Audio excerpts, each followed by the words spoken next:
আলাইকুম। এই যেগুলো মাছ কেটে লবণ দিয়ে যেগুলো খোয়া যায়, আর এরকম যদি ব্যাগ থাকে আপনাদের কাছে, এরকমটা ধরলে অনেক যেগুলো ময়লা বাড়ায় লাল পাবে ধরে অনেকক্ষণ ধরে এরকমটা ডলেছি। এখন প্যানিরে ধুয়ে দিন কীরকম হয় দেখছি, কত লাল পা এগুলো মাছের অনেক ময়লা বাড়াইছে।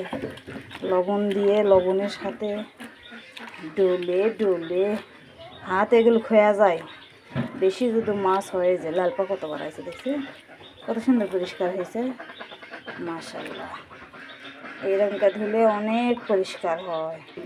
এগুলো মাছ এই লাল পোকাটা ছেড়ে দিলাম, আমাদের পুকুরের মাছ।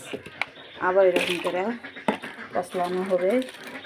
এই যে পলিথিনও হয়ে গেছে, এই ছিঁড়ে গেছে, এরকম দুই করে অনেক পরিষ্কার হচ্ছে দেখছি। লালপা অনেক লাল, এত পরিমাণে লাল পায়ে মাছের কি বলবো। সবাই পাশে থেকে দোয়া করো।